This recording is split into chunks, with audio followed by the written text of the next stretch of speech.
এই মুহূৰ্তত চৰকাৰী কৰ্মচাৰীসকলৰ বাবে জনাব বিচাৰিছো বিগ ব্ৰেকিং নিউজ। চৰকাৰে ললে সিদ্ধান্ত, প্ৰকাশ পাইছে অফিচিয়েল নটিফিকেশ্যন। কি আছে সবিশেষ খবৰৰ বাবে ভিডিঅ'টো প্ৰথমৰ পৰা শেষলৈকে চাই থাকিব। জনাব বিচাৰিছো প্ৰথমটো গুৰুত্বপূৰ্ণ খবৰ যে 2025 বৰ্ষত পিতৃ-মাতৃ বন্দনা আঁচনিৰ অধীনত কৰ্মচাৰীসকলে 20 আৰু 21 নৱেম্বৰত দুদিন বন্ধ লাভ কৰিব। তদুপৰি 22 November fourth Saturday, 23 November Sunday আৰু 24 নৱেম্বৰ লাচিত দিৱস হোৱাৰ হেতুকে সৰ্বমুঠ 5 দিন এইবাৰ আপোনালোকে একেলগে বন্ধ লাভ কৰিব। লগতে প্ৰকাশ হৈছে বন্ধৰ চূড়ান্ত তালিকা আৰু এইবাৰ 36 দিন গেজেটেড হলিডে ঘোষণা কৰা হৈছে। 14 জানুৱাৰী, 15 জানুৱাৰী মাঘ বিহু, 23 জানুৱাৰী নেতাজী বাৰ্থডে, 26 জানুৱাৰী ৰিপাব্লিক ডে, 28 জানুৱাৰী গৌঠাৰ বাথৌ-চান, 31 জানুৱাৰী মেডাম মেফি, 12 ফেব্ৰুৱাৰী বীৰ চিলাৰাই দিৱস, 14 মাৰ্চ দৌল যাত্ৰা, 31 March Eid ul ফিতাৰ, 14, 15, 16 April Bohag Bihu, 18 April good Friday.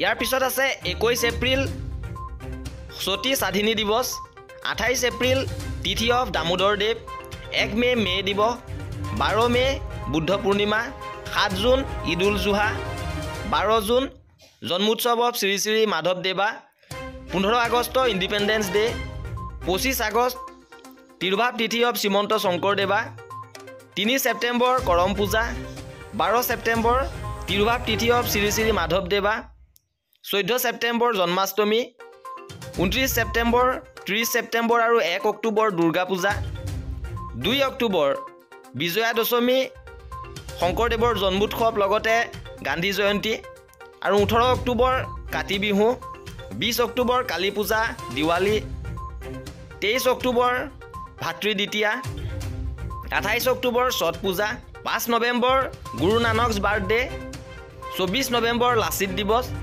2 December Assam দিৱস আৰু 25 ডিচেম্বৰ খ্ৰীষ্টমাছ।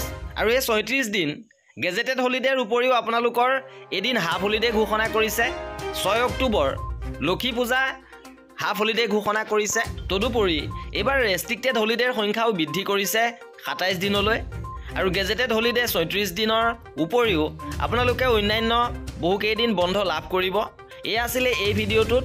কৰ্মচাৰীসকলৰ প্ৰতিটো আপডেট পাই থাকিবৰ বাবে আমাৰ চেনেলটো ছাবস্ক্ৰাইব কৰি ৰাখিব। ভিডিঅ'টো শেষৰলৈকে চোৱাৰ বাবে বহুত ধন্যবাদ।